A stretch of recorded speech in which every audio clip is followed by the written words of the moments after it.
There was a very exciting, ardent, and passionate group of print collectors from the Baltimore area. I hope they'll be back.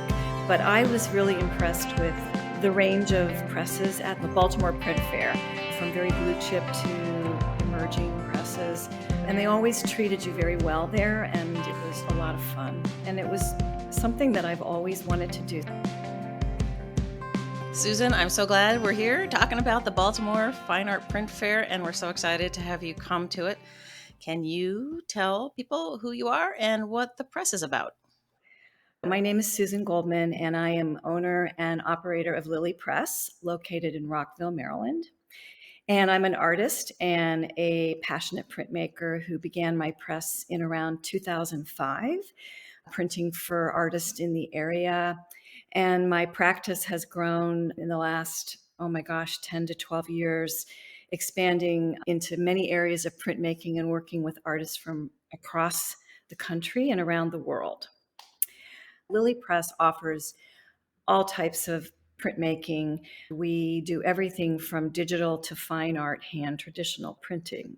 And recently I've delved into the digital world. I've acquired a 9890 Epson printer. It's really incredibly exciting for me to blend traditional technique with contemporary digital technique. What I want to emphasize is Lily Press is a place where the artist has a hand in everything we do. And from traditional to digital, they're playing and they're experimenting. We're so excited to be at the Baltimore Print Fair. I've been longing to do this for many years, and I'm very excited to have a booth. And the artists that we're going to be bringing, I'm presenting work by Eve Stockton, Renee Stout, Victor Ekpuk, John Paul Smith, Preston Sampson, and Keiko Hara, who I just recently finished printing with. So we're going to have a melange of artists, and some of them will be present to help share their ideas about their work. I was just down talking to the senior printmakers at the art school in Baltimore, the Maryland Institute College of Art. And I always say to them, the best part is that you'll be able to talk to the printers and the publishers who are standing behind the table, but many times the artists will be standing right there too. And so you're the first one that said, I'm bringing some artists. I'm very excited. I love it when the artists are there. Several of the artists will be present to help explain their work and help me with making sure it's a successful weekend. That's awesome. That's great. So I have asked everyone I've talked to so far how artists can get in touch. What's your process for selecting artists to work with? There's a lot of different ways. People approach me directly because they can contact me through my website or directly phone call, give me a call.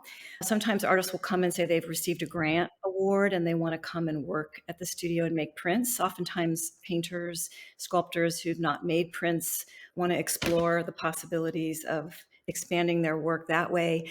So that's one way. I will invite artists to work here. Artists will contact me and inquire that they want to come and work here. Every project is different. We don't have one standard here, one like a cookie cutter where you come in and you're only allowed this much time, this much color, these many runs. It's very individualized. I'm very approachable, and artists can come here to work. I publish prints of my own support and finance. Oftentimes the artist and I will share the cost of producing a print, and oftentimes the artist will come in and want to pay for an edition, and they pay me and I produce the work, retain printer's proofs, and they take the entire edition. So it's a lot of different combinations.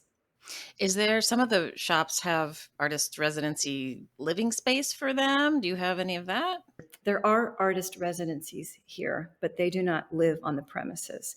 On certain occasions, I will sponsor housing an artist, depending on the project. Oftentimes, artists will have friends that they stay with in the area, or a lot of the artists are local, so they don't have to be here every day. We can spread the work over a few weeks or a few months.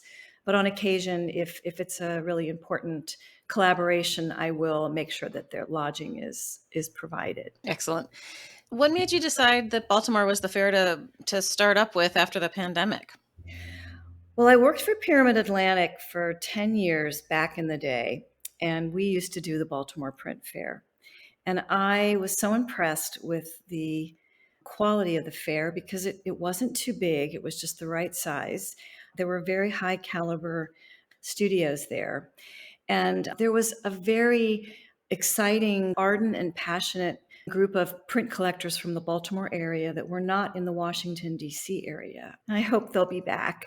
But I was really impressed with the range of presses at that fair, from very blue chip to younger emerging presses.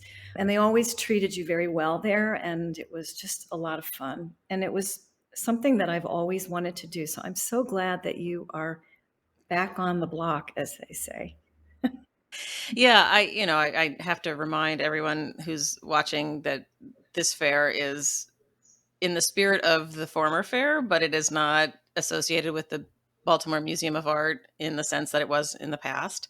Right. Just to be clear, Right. I did run the fair for the museum, but now I'm not there anymore, so now I'm doing it I, here, which is, I understand. It's a separate, yeah, it is. it's the Baltimore Print Fair. But I'm very excited that out of that tradition, I'm glad to see that it's there because I think Baltimore has a very exciting arts community that is very different from Washington, D.C. And my work is also, I'm represented by Gallery Mertis, and I've known her for many years. Do you want to give a little bump for your foundation?